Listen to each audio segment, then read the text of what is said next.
Salut et bienvenue dans cette nouvelle newsletter autour des classiques de la collection Littéra. Je m'appelle Martin, mais vous me connaissez peut-être mieux sous le nom de ma page Instagram, La Nuit sera mot. J'y parle de romans contemporains, mais aussi de classiques, de poésie, de théâtre, de cinéma, bref, plein de choses. Et le classique du mois, c'est un roman qui est sauvage, furieux, indomptable. C'est vraiment un livre qui ressemblait à aucun autre lors de sa publication et qui, encore aujourd'hui, suscite bien des mouvements, bien des interprétations et bien des lectures. Ce mois-ci, je vous parle des Eaux du Hurlevent de Emily Brontë. Mais d'abord, comme d'habitude, un mot sur l'autrice. Emily Brontë est née en 1818 dans un presbytère perdu au beau milieu de la lande anglaise, précisément à Thornton dans le Yorkshire. Elle est la sœur de Charlotte, l'auteur de Jane Eyre, et aussi d'une certaine Anne Brontë qui publiera La Recluse de Wilfeld Hall. Trois sœurs, trois génies, le talent coule dans la famille. Mais Emily, c'est peut-être la plus mystérieuse. Elle ne quitte quasiment jamais sa lande natale. Pas de voyage, pas de bal, pas de mondanité. On dirait qu'il lui suffit vraiment d'écouter le vent, de regarder les collines, d'observer le silence pour faire naître ses poèmes et son unique roman. Et c'est justement de ce seul roman dont on va parler, Les Eaux de Hurlevent, publié en 1847 sous un pseudonyme masculin,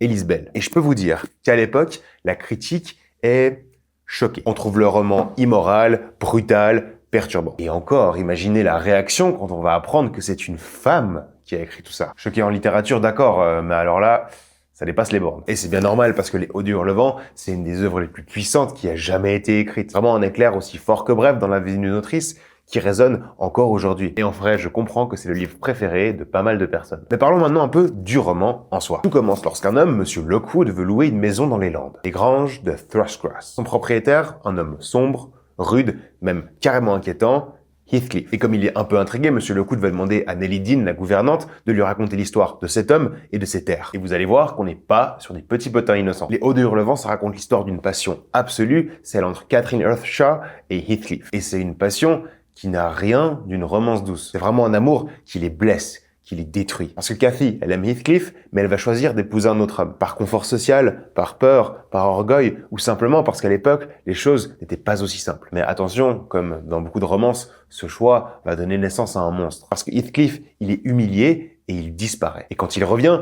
il est riche, il est déterminé, mais surtout de glace. Et son seul but, ça va être de se venger. Et attention, pas seulement de ceux qui lui ont fait du mal, mais aussi de leurs enfants, de leurs terres et de leur avenir. Dans le conte de Monte Cristo, Edmond Dantès est assez attachant, mais Heathcliff, vous allez voir, qui vous glace le sang. Alors bienvenue dans une maison fouettée par le vent, où des monstres toquent aux fenêtres et on entend des hurlements dans la nuit. Un monde où l'amour et la violence se confondent et s'abîment. Mais si t'es pas déjà convaincu, je vais te donner 3 raisons de lire ce roman qui est incroyable. D'abord, il mélange le roman d'amour et le roman gothique. Donc vous l'aurez compris, on n'est pas du tout dans la romance classique ici. Les Eaux du Hurlevent, c'est pas vraiment qu'une histoire d'amour, mais c'est aussi surtout un roman gothique. Heathcliff et Catherine ne s'aiment pas, ils se dévorent. C'est brutal, c'est dérangeant, ça vous marque et ça mêle les genres. Vous allez voir, c'est incroyable. La deuxième raison pour moi, c'est que l'atmosphère est simplement unique. On a la lande, le vent, les crêtes, les herbes hautes qui plient sous la tempête. Le paysage fait vraiment partie du livre, un peu comme un personnage en plus. On pourrait dire la même chose de la maison qui abrite les personnages. Vous allez voir, on sent vraiment le froid, la pluie, la boue. On entend ces cris dans la nuit, c'est inquiétant et vous allez voir, vous allez remercier le ciel de passer vos vacances en Italie